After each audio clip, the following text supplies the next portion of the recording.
Adik-adik, pasti semuanya tahu ya apa ini. Pasti adik-adik juga sudah menyiapkannya ya. Ya, ini apa adik-adik? Ini adalah Alkitab atau juga mungkin ada yang bilang kitab suci atau dalam bahasa Inggrisnya Bible.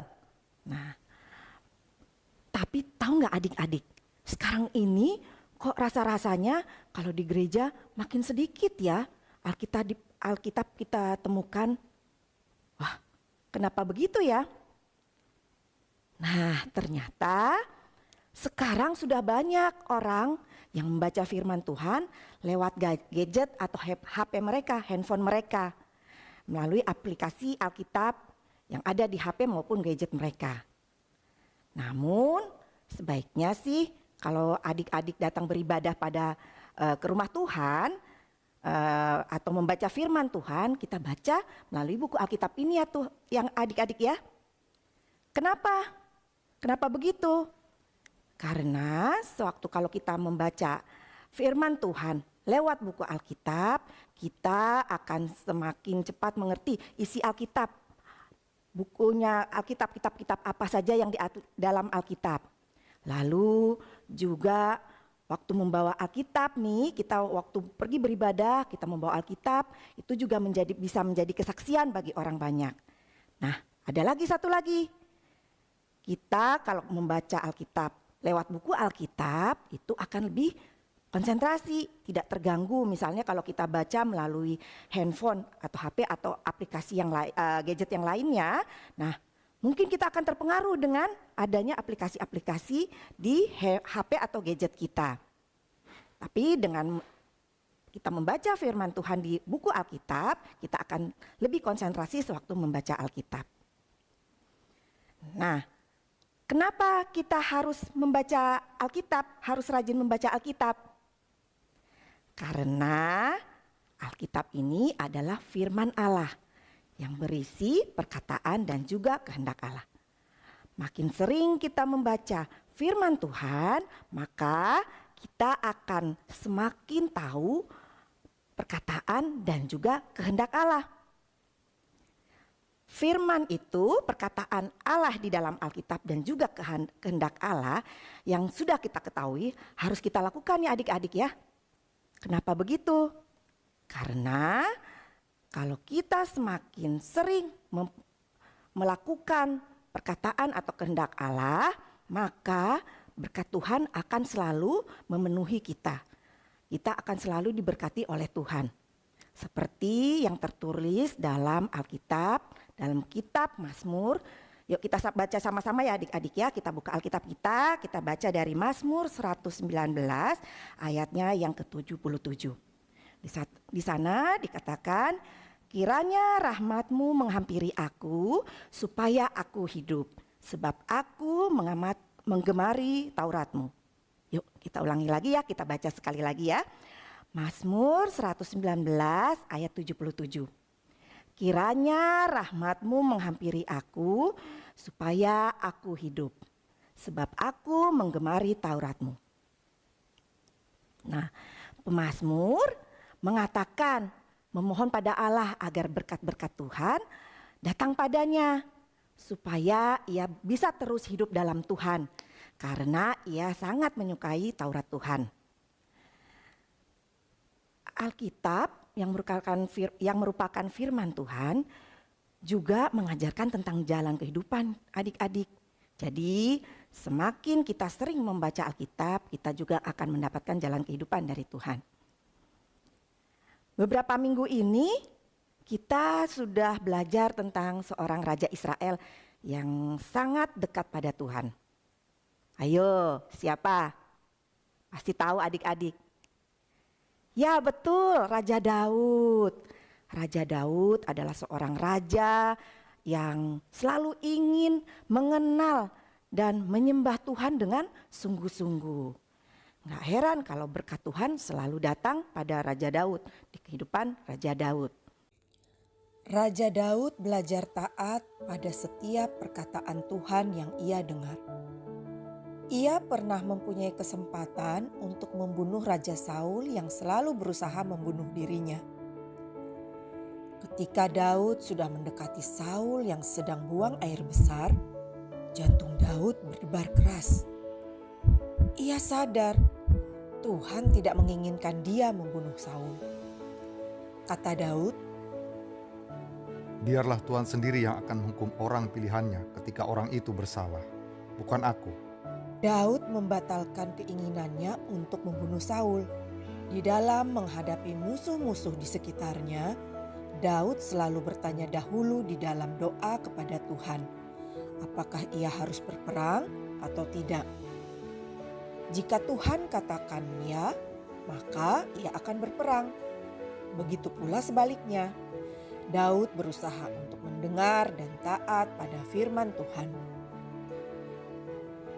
Adik-adik sudah banyak mendengar kisah kehidupan Daud yang belajar mengenal firman Tuhan dan mentaatinya. Lihatlah kehidupannya. Orang yang mengenal firman Tuhan dan belajar untuk mentaatinya, hidupnya disertai dengan berkat-berkat Tuhan. Meskipun Daud pernah mengalami kehidupan yang sangat susah, tetapi akhirnya ia menjadi seorang raja. Bukan menjadi raja kecil, tetapi raja yang menguasai seluruh negeri Israel. Ia juga menjadi seorang raja yang kaya raya. Meskipun Daud sudah sukses, ia tidak menjadi sombong dan melupakan Tuhan. Ia tetap belajar taat kepada kehendak Tuhan. Daud diberkati Tuhan dengan berlimpah karena ketaatannya pada Taurat Tuhan. Dulu sekali, ia pernah berjanji di hadapan Tuhan dengan Yonatan sahabatnya, anak dari Raja Saul. Mereka berdua berjanji akan selalu bersahabat, saling membantu dan mendukung sampai ke keturunan mereka. Sekarang Yonatan sudah meninggal pada waktu peperangan. Tetapi Daud tetap memegang janjinya. Suatu hari Daud ingat keturunan dari sahabatnya Yonatan. Ia bertanya kepada pengawalnya, Masih adakah orang yang tertinggal dari keluarga Saul? lalu diberitahukanlah kepada Daud bahwa ada seorang hamba keluarga Saul bernama Ziba. Maka dipanggillah Ziba menghadap Daud. Daud bertanya kepadanya, Apakah masih ada yang hidup dari keluarga Saul? Aku akan membantunya karena janjiku kepada Yonatan sahabatku. Ada, Tuan, kata Ziba. anak dari Yonatan, namanya Mefiboset, kedua kakinya cacat. Ia sekarang tinggal di kota Lodebar, di rumah Makir bin Amiel. Mefiboset juga memiliki seorang anak laki-laki yang masih kecil bernama Mika. Daud segera menyuruh orang menjemput Mefiboset. Jangan takut, Mefiboset. Aku akan mengembalikan seluruh ladang milik Saul kakekmu, dan kamu akan makan sehidangan dengan aku. Mefiboset sangat terharu akan apa yang dilakukan Daud. Daud sudah berjanji di hadapan Tuhan dan ia berusaha untuk menepati janjinya itu. Lalu raja memerintahkan Ziba dan keluarganya untuk bekerja menjadi pegawai Mefiboset. Ziba dan keluarganya yang akan mengurus semua keperluan dan harta milik Mefiboset yang dikembalikan oleh raja. Demikianlah raja membiarkan keturunan Raja Saul tetap hidup. Nah, adik-adik, tadi sudah kita sama-sama menyaksikan ya bagaimana kehidupan seorang yang selalu rindu untuk mengenal firman Tuhan, membaca firman Tuhan, mengenal kehendak Tuhan. Ya, Raja Daud selalu ingin mengenal Tuhan, ya, dan juga ia selalu ingin melakukan segala sesuatunya sesuai dengan kehendak Tuhan. Dan bukan itu saja, dia juga selalu ingin berbuat baik kepada orang lain. Tidak heran kalau berkat Tuhan selalu memenuhi kehidupan Raja Daud. Seperti tadi yang firman Tuhan yang tadi kita baca ya adik-adik ya, di dalam kitab Mazmur. Nah, firman Tuhan itu juga merupakan ayat hafalan kita adik-adik. Ayat hafalan minggu ini. Yuk mari kita sama-sama ucapkan ya ayat hafalan. Mazmur 119 ayat 77. Kiranya rahmat-Mu menghampiri aku supaya aku hidup. Sebab aku menggemari Taurat-Mu. Yuk kita ucapkan lagi ya adik-adik ya. Mazmur 119 ayat 77. Kiranya rahmat-Mu menghampiri aku supaya aku hidup. Sebab aku menggemari Taurat-Mu. Nah, kiranya kita menjadi anak-anak yang selalu rindu belajar dan melakukan firman Tuhan. Agar berkat-berkat Tuhan selalu memenuhi hidup kita. Sekolah minggu kita hari ini sudah selesai adik-adik. Semoga firman Tuhan ini boleh menjadi kekuatan bagi hidup kita ya untuk melakukan kehendak Tuhan di hidup kita. Nah sekarang kita mau berdoa lagi, kita mau bersyukur, berterima kasih pada Tuhan. Mari kita lipat tangan, tundukkan kepala, kita berdoa pada Tuhan.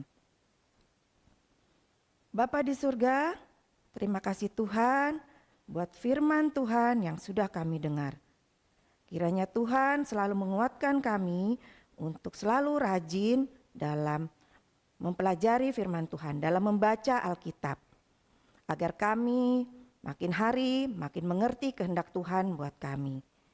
Bapa di surga, kalau juga kami akan selesai sekolah minggu ini, Tuhan tetap pimpin hidup kami agar kami apapun yang kami lakukan itu sesuai dengan kehendak Tuhan. Bapa di surga, dengarkanlah doa kami yang kami sampaikan dalam nama Kristus, Tuhan dan Juru Selamat kami yang hidup. Amin. Selamat hari Minggu adik-adik semua. Tuhan Yesus memberkati.